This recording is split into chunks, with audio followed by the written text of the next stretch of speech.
누가복음 19장 1절에서 10절까지 말씀 저 여러분이 한 절씩 교독하겠습니다. 저부터 읽겠습니다. 예수께서 여리고로 들어가 지나가시더라.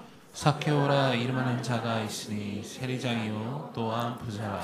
그가 예수께서 어떠한 사람인가 하여 보고자 하되 키가 작고 사람이 많아 할 수 없어 앞으로 달려가서 보기 위하여 돌무화과 나무에 올라가니 이는 예수께서 그리로 지나가게 되니라. 예수께서 그곳에 이르사 쳐다보시고 이르시되 삭개오야 속히 내려오라 내가 오늘 내 집에 유하여야 하겠다 하시니 급히 내려와 즐거워하며 영접하거늘 무사람이 보고 수군거려 이르되 저가 죄인의 집에 유하러 들어갔도다 하더라. 삭개오가 서서 주께 여짜오되 주여 보시옵소서 내 소유의 절반을 가난한 자들에게 주겠사오며 만일 누구의 것을 속여 빼앗은 일이 있으면 내가 앞전이나 갚겠나이다. 예수께서 이르시되 오늘 구원이 이 집에 이르렀으니 한 이 사람도 아브라함의 자손이미로다. 함께 인자가 온 것은 잃어버린 자를 찾아 구원하려 함이니라. 아멘. 자리에 앉으시겠습니다. 오늘 우리 또 귀한 목사님 오셨습니다. 하늘빛 우리교회 왕재천 목사님인데요.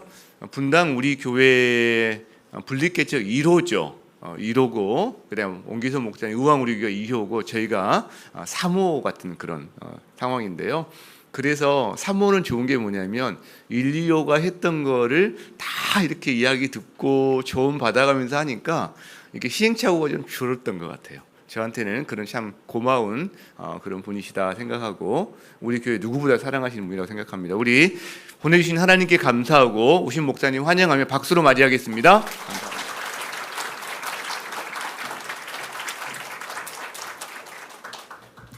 반갑습니다.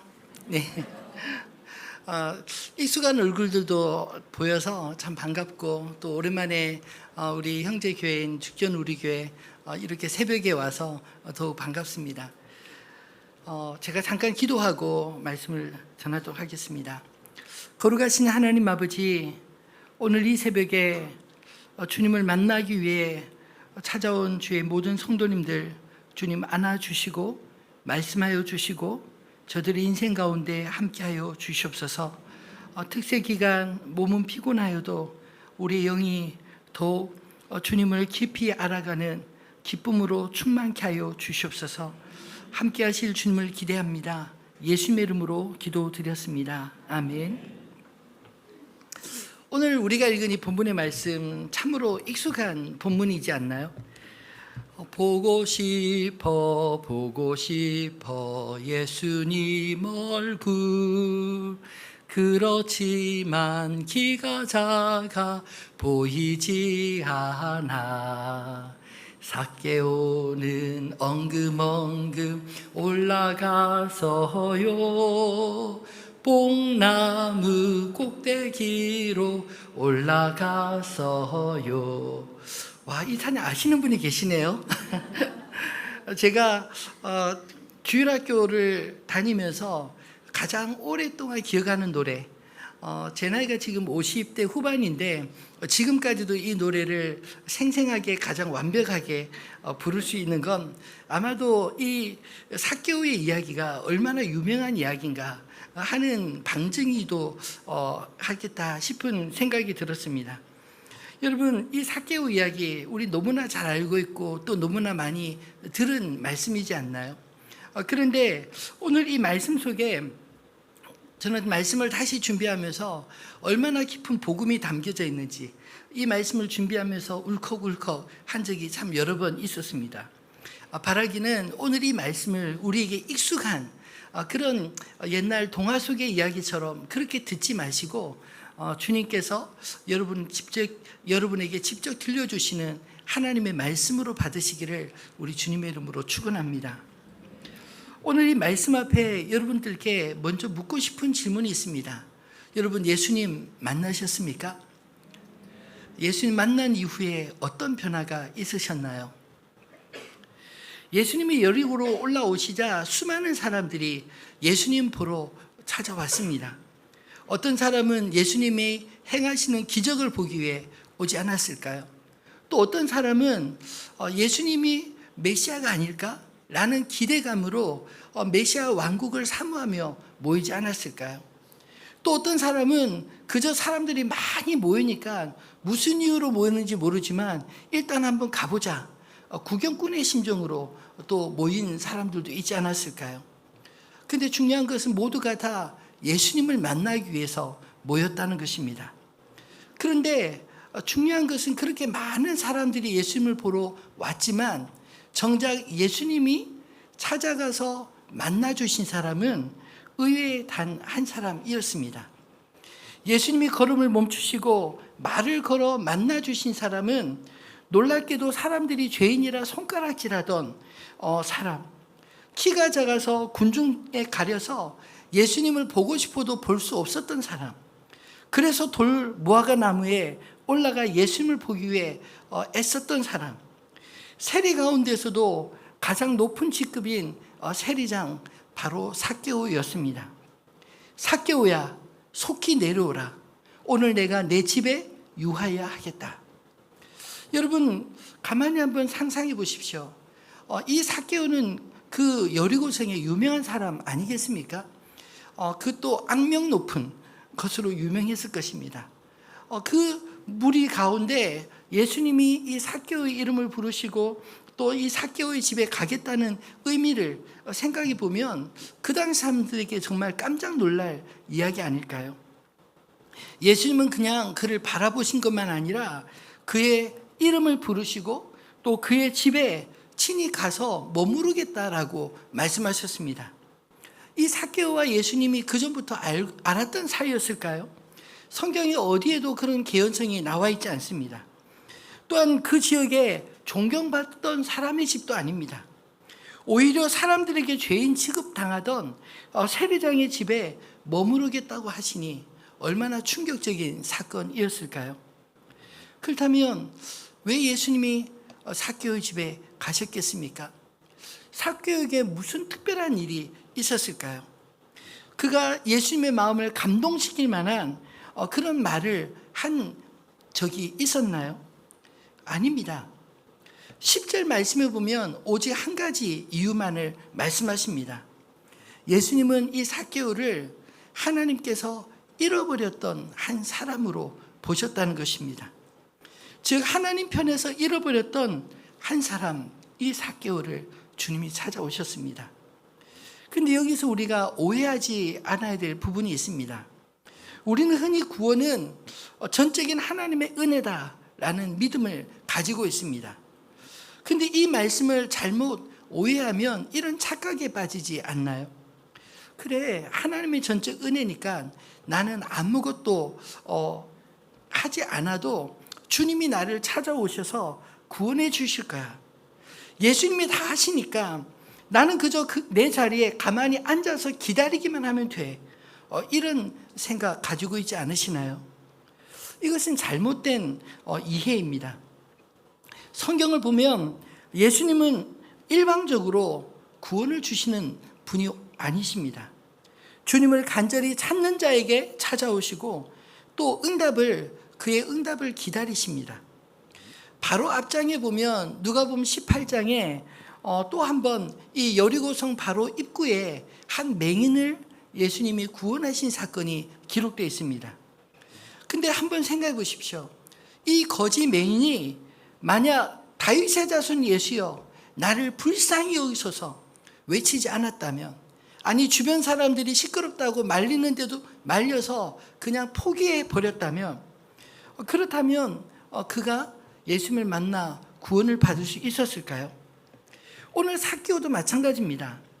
예수님이 여리고성에 지나가신다는 소식을 듣고 이 삭개오는 예수님을 보기 위해 자신의 나이나 그리고 체면 따위 벗어버리고 달렸습니다. 그리고 나무에 올라갔습니다. 그리고 예수님이 부르심에 즐거이 내려와 예수님을 기쁘게 자기 집으로 영접하지 않습니까? 똑같이 여리고성 입구와 여리고 성내에서 예수님께 구원받았던 두 사람, 한 사람은 거지 소경이었고 또 한 사람은 세리장 삭개오였습니다. 근데 이 사람들의 차이점은 가난하고 보지 못했던 맹인과 부자이고 볼 수 있었던 정상인이었지만 두 사람의 공통점은 예수님을 진심으로 보고 싶고 만나고 싶었다라는 것입니다. 그리고 이 두 사람 모두 다 예수님을 만나 구원을 받았습니다. 오늘 이 본문의 말씀은 바로 예수님을 만나 구원받은 사람이 변화된 이야기입니다. 소경은 예수님을 만나 그가 눈을 뜨게 되었고, 그리고 삭개오는 단지 예수님을 보는 정도가 아니라 예수님을 자기 집으로 영접한 사람이 되었습니다. 이런 만남은 하나님의 부르심과 인간의 갈망이 만나는 자리에서 일어나는 그런 사건이 아닌가요? 오늘도 예수님은 우리 가운데로 오십니다. 하지만 무리 가운데 섞여 있는 구경꾼의 집에는 찾아오지 않으십니다. 여기서 잠깐 조금은 상상력을 발휘해서 묻고 싶은 말씀이 있습니다. 만약 예수님께서 오늘 여러분들에게 찾아오셔서 누구야? 내가 오늘 내 집에 유하야겠다. 이렇게 말씀하신다면 여러분 어떻게 하시겠습니까? 와! 두 손 들고 격렬하게 환영하시겠습니까? 아니면 주님 잠깐만요. 거리를 두시겠습니까? 한 3초의 시간을 드리겠습니다. 여러분의 반응을 보여주십시오. 하나, 둘, 셋. 생각보다 와 하시는 분이 별로 없으시네요. 이 이야기를 딱 들을 때 아마 그냥 맨 처음에 와 주님 오시면 좋겠다 싶지만 우리는 또 막 계산이 들지 않나요? 아무런 약속 없이 예수님을 데려갔다 집에서 혼나면 어떡하지? 남자분들은 그런 생각 들지 않나요? 또 여자분들은 우리 집에 지저분한데 예수님이 왜 갑자기 우리 집 오신다고 하지? 잠깐만요, 집 좀 치우고요. 이런 생각이 들지 않습니까? 여러분, 예수님이 내 삶에, 내 집에 들어오신다는 것, 그것은 예수님을 내 삶의 주인으로 모신다는 것입니다. 그분께 내 삶에, 내 집안의 깊은 곳까지 다 보여드린다는 것, 그것이 여러분에게는 기쁨인가요? 아니면 부담이신가요? 오늘 본문은 단지 한 사람의 감동적인 이야기가 아닙니다. 예수님은 지금도 삭개오를 찾아오시는 것처럼 예수님을 진심으로 만나고 싶고 자신의 집을 활짝 열어줄 사람을 찾아오십니다. 비록 그 사람이 사람들 사이에 오해받고 사랑을 받고 싶으나 사랑할 줄 몰랐던 상처투성이 외톨이라 할지라도 예수님은 찾아오신다는 것입니다. 내가 오늘 내 집에 유하여야 하겠다. 이 말씀이 오직 삭개오만을 위한 말씀일까요? 오늘 우리를 각자를 향한 주님의 부르심 아니겠습니까? 그렇다면 이 삭개오의 집에 예수님이 방문한 이 사건은 어떤 결과를 낳았을까요? 예수님을 우리 인생에 모신다면 여러분 어떤 변화가 일어나겠습니까? 다른 말로 표현한다면 구원받음이 우리의 삶에 어떤 변화로 드러나게 될까요? 첫 번째로 구원의 삶은 주인이 바뀌는 것으로 드러나게 됩니다. 예수님의 삭개오를 부르실 때 삭개오는 급히 내려와 즐거워하며 영접하였다라고 말합니다. 여러분 같으면 어떤 반응을 보이시겠습니까? 만약에 예수님이 저에게 제천아 속히 내려와라. 오늘 내가 내 집에 유하야겠다라고 말을 한다면 저는 어떤 반응을 보일까 한번 생각해 보았습니다. 주님, 근데 그 문제는 제가 먼저 아내와 상의해보고 대답 드리겠습니다. 아마도 이런 대답을 하지 않을까라고 생각합니다. 왜냐하면 손님을 데려가는 건 저지만 손님을 대접하는 사람은 아내이지 않을까요? 집을 치우고 식사를 대접하고, 그런데 아무런 준비 없이 데려갔다가 눈칫밥 먹일 수는 없지 않겠습니까? 하여튼 대부분의 사람들은 만약 그 이야기를 듣는다면 굉장히 당황스럽지 않을까요? 예수님을 보고 싶습니다. 그러나 멀리서 관찰자의 입장으로 보고 싶다는 것이지, 예수님이 삭개오처럼 갑자기 그렇게 집으로 들어 닥치시면 좀 부담스럽지 않으신가요? 또 이런 생각도 들지 않으시나요?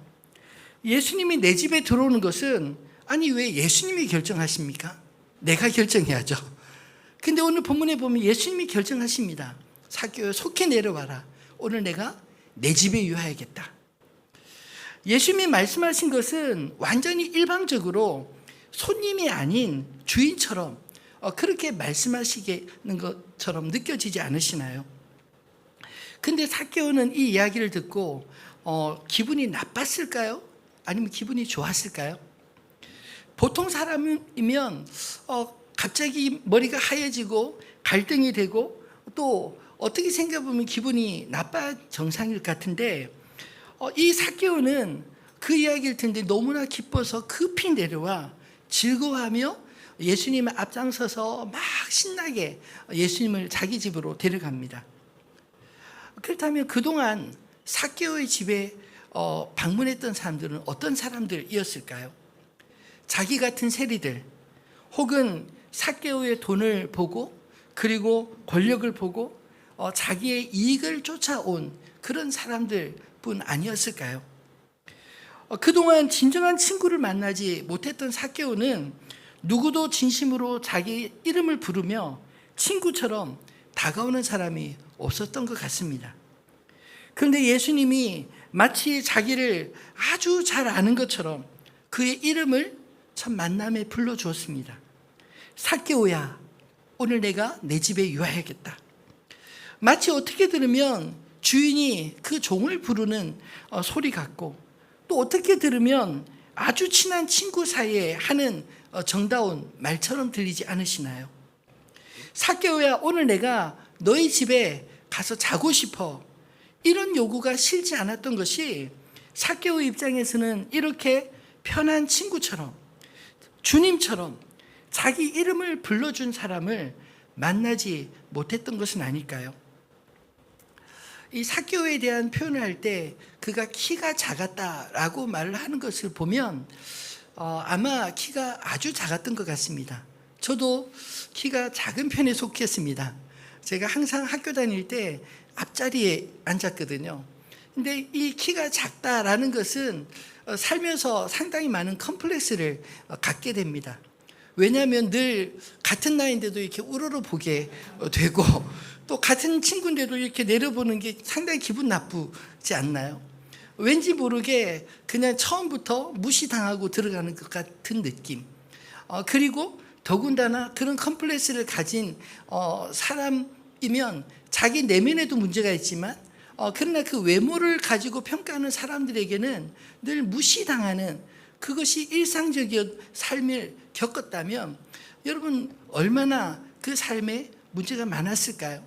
아마 삭개오가 이렇게 세리장이 되도록 악착같이 돈을 벌고 사람들의 미움과 그리고 손가락질을 감수하면서까지 그렇게 살아왔던 악착같이 살아왔던 배경 속에는 내가 돈이 많으면 내가 힘이 있으면 사람들이 나를 무시하지 않겠지 이런 생각 때문이지 않았을까요? 여러분 삭개오는 그동안 예수님을 한 번도 만난 적 없었지만 예수님이 어떤 분이라는 것을 누구보다도 잘 알았을 것입니다. 이 삭개오의 마음에 예수님이 이스라엘의 참 스승이라는 그런 존경의 마음을 가지고 선망했지만 그러나 누구에게도 표현하지 못하는, 왜냐하면 자신의 신분은 지위적으로는 세리장이라는 그런 좋은 직장을 가지고 힘을 가지고 있었을지 모르지만 같은 동족인 백성들에게는 미움을 받고 무시를 당하는 그런 세리였기 때문에 감히 예수님 앞에 떳떳하게 마중 나가서 맞이할 수 있는 이런 형편이 못 되어서 그저 사람들 뒤쫓아 다니며 사람들 사이에 자기의 모습이 보이지 않고 예수님을 볼 수 없어서 돌 무화과 나무에 올라갈 수밖에 없었던 이런 처지지 않나요? 수많은 사람들이 예수님을 보고 싶었습니다. 삭개오만 아니라. 그런데 그 수많은 사람들 사이에 예수님이 자기 이름을 불러주시고 자기 집에 스스로 가시겠다고 하니 이 삭개오의 마음에 얼마나 흥분이 되었을까요? 아무도 나를 진심으로 바라봐주고 알아주지 않은데 이 예수님만은 정말 나를 진심으로 알아주시고 받아주시는구나, 이런 느낌을 받지 않았겠습니까? 그래서 삭개오는 예수님이 자기 집에 오신다는 것만으로도 너무너무 기뻐서 신나게 자기 집으로 인도하고 있었습니다.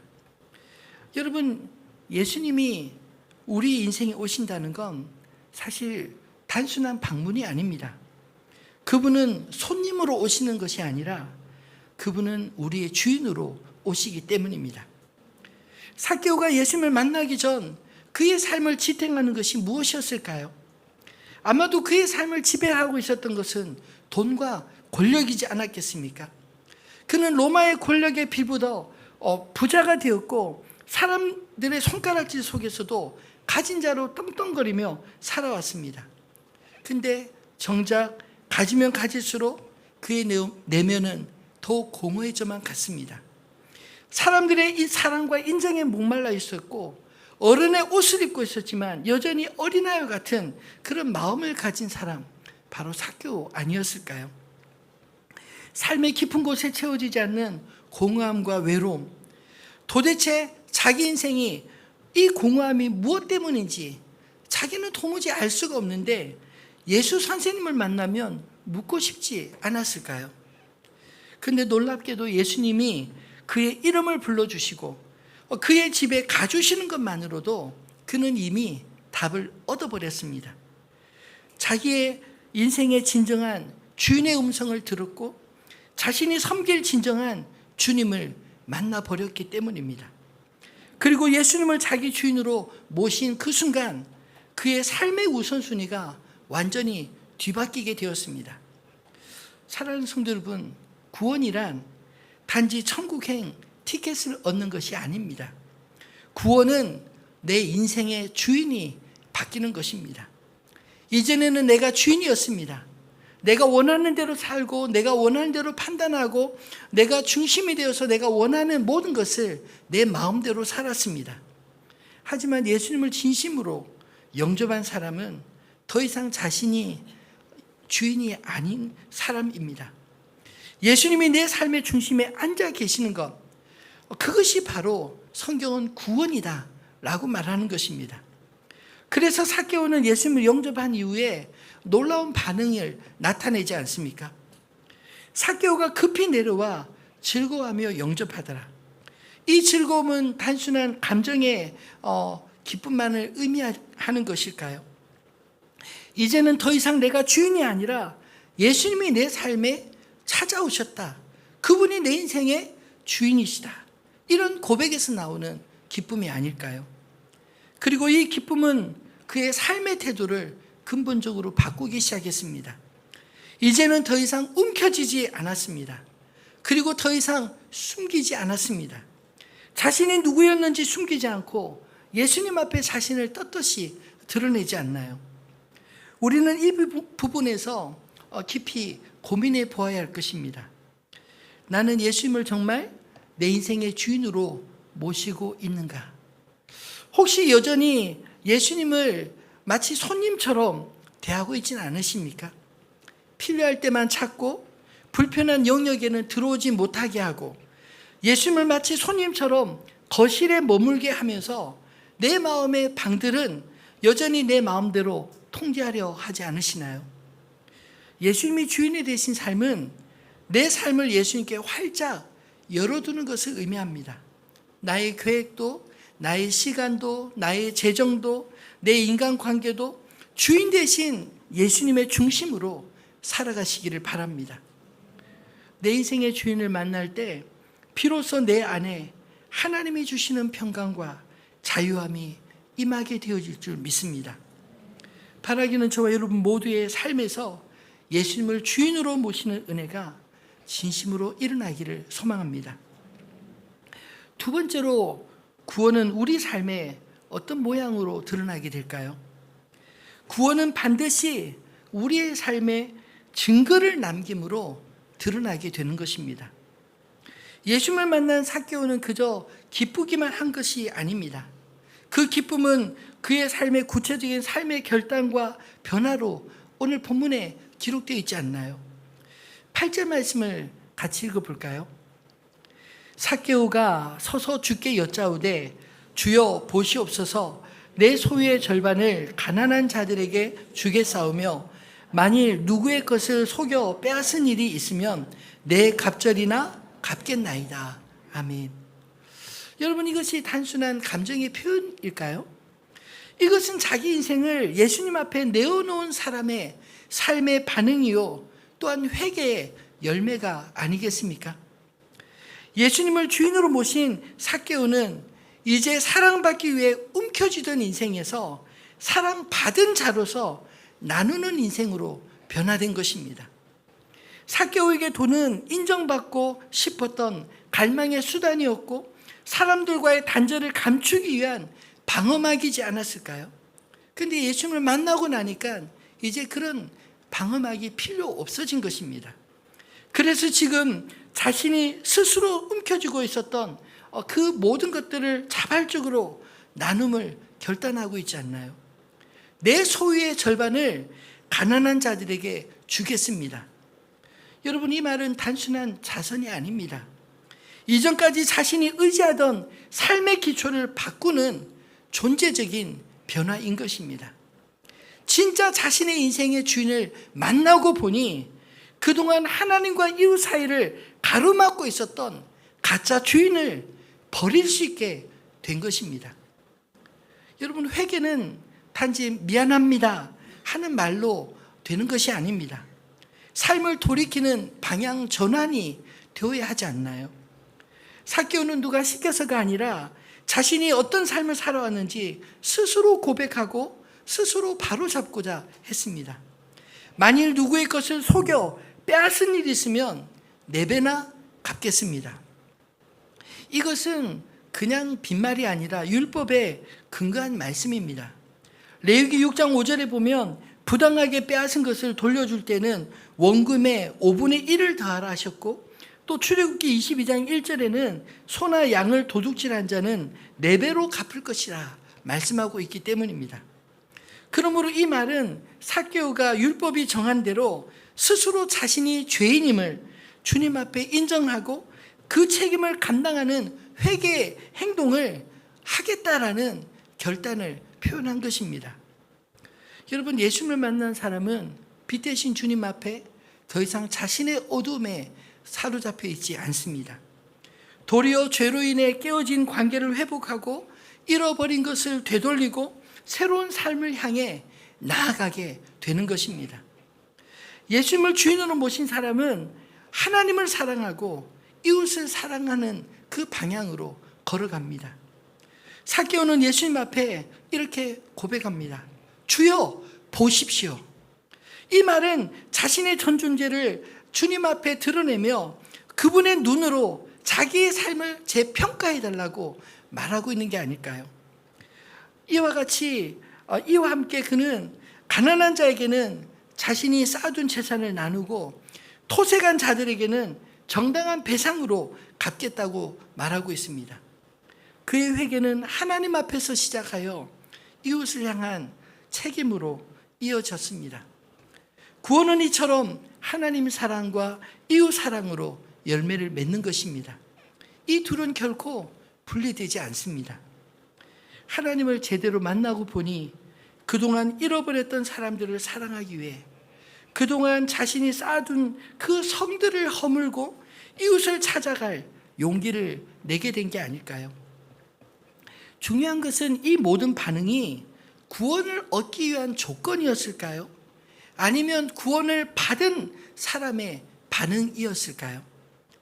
예수님은 삭개오의 고백 후에 이렇게 말씀하셨습니다.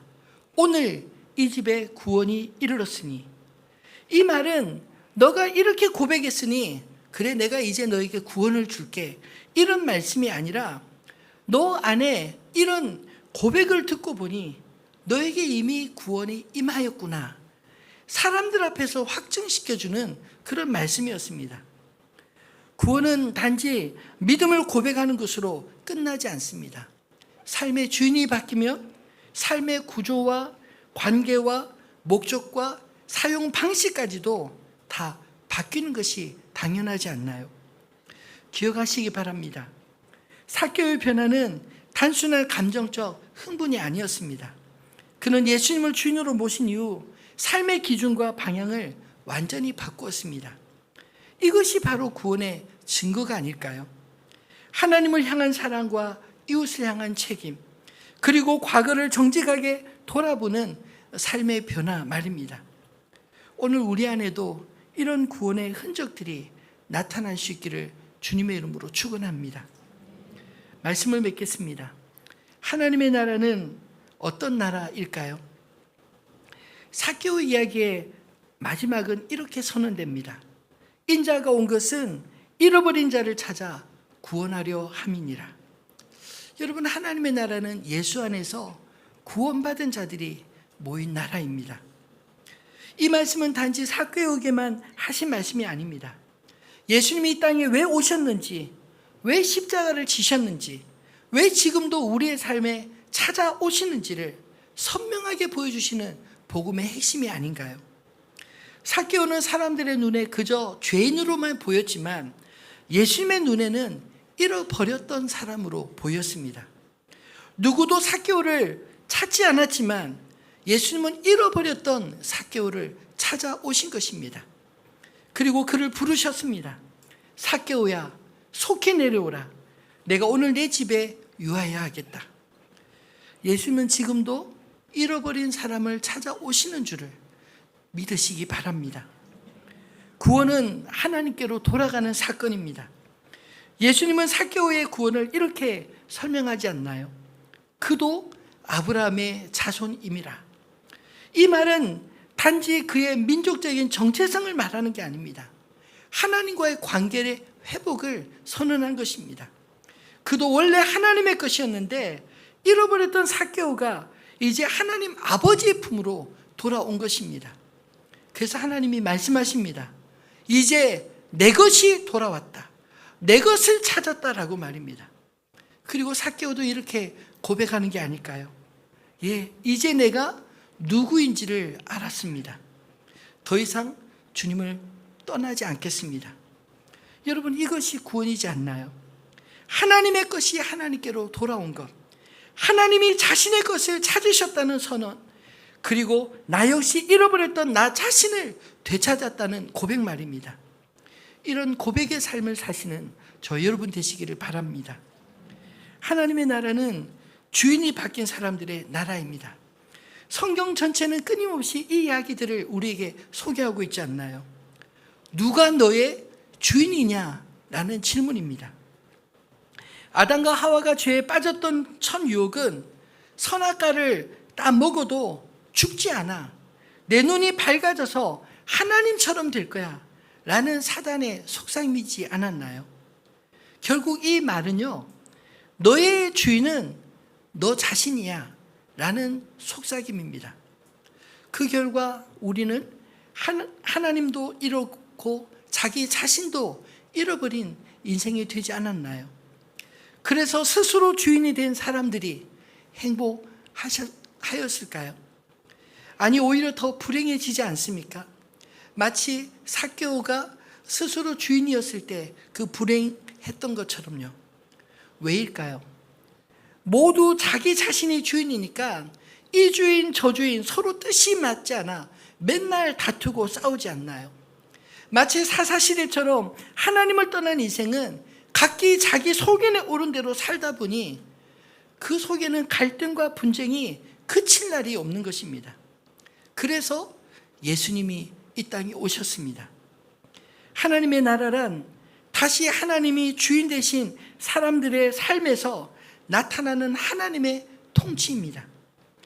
다시 하나님께 돌아간 사람들, 다시 하나님의 통치 아래 살아가는 공동체가 하나님의 나라입니다. 하나님 나라 백성은 가짜 주인을 버리고 진짜 주인을 모셔드린 사람들입니다. 하나님의 나라는 회개한 죄인을 품는 나라이기도 합니다. 사람들은 삭개오를 향해 죄인의 집에 들어갔다 수군댔지만 그러나 예수님은 오히려 이렇게 말씀하지 않나요? 이 집에 구원이 임하였다. 이 말씀은 사람들의 기준을 무너뜨리는 선언입니다. 사람들은 판단하지만 예수님은 품으십니다. 사람은 과거를 보지만 예수님은 그의 마음의 중심을 보십니다. 사람들은 끊임없이 경계를 나누지만 예수님은 경계를 넘어 찾아오십니다. 우리도 삭개오처럼 어쩌면 비난받을 만한 과거를 가진 사람들일지도 모르지만 예수님의 은혜로 구원을 받는 자로 서게 되지 않았나요? 이 나라에는 자격이 아니라 은혜로 서게 되는 것입니다. I 메시지, 나 중심의 메시지로 보면 내가 내 인생의 주인이 되어 사람들을 바라볼 때 이 사람 저 사람 판단만 하지 않습니까? 마음에 드는 사람 찾아보기 참 어렵지 않나요?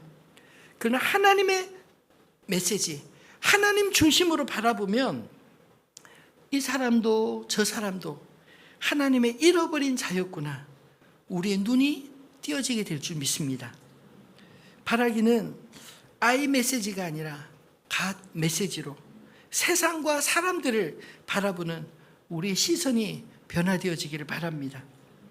우리는 지금 이곳에서 하나님 나라를 살아가는 사람들이 아닌가요? 하나님 나라는 먼 훗날 죽어져가는 천국이 아니라 예수님을 주인으로 모신 그 삶 자체가 바로 하나님의 나라 백성으로 사는 것입니다. 그래서 예수님은 삭개오의 집에 들어가심으로 그의 집에 하나님 나라가 임하였다라고 선언하셨습니다. 주인이 바뀐 집, 삶의 질서가 바뀐 집, 회개의 열매가 자라는 집, 바로 그곳이 하나님의 나라입니다. 그 나라는 앞서 예수님을 보게 된 거짓 맹인도, 회개한 부자 삭개오도, 유대인도 헬라인도, 자유자나 종도, 그리스도를 주로 모신 모든 사람들이 함께 어우러지는 바로 위드 처치, 위드 지저스가 아닌가요? 예수님은 지금 이 순간에도 구경꾼으로 남아있는 우리를 바라보시며 이렇게 부르십니다. 속히 내려오라. 내가 오늘 내 집에 유하여야 하겠다. 여러분의 마음은 지금 예수님께 열려 계신가요? 그분이 주인인 삶, 그분과 함께 살아가는 오늘, 그분이 다스리시는 가정, 그것이 바로 하나님 나라임을 선포하시기 바랍니다. 오늘 예수님을 인생의 주인으로 모시고 잃어버린 나를 찾으시는 그 은혜에 부응하며 기쁨으로 살아가시는 저 여러분 되시기를 우리 주님의 이름으로 축원합니다. 오늘 주신 이 말씀을 기억하면서 함께 찬양할까요? 나의 안에 거하라.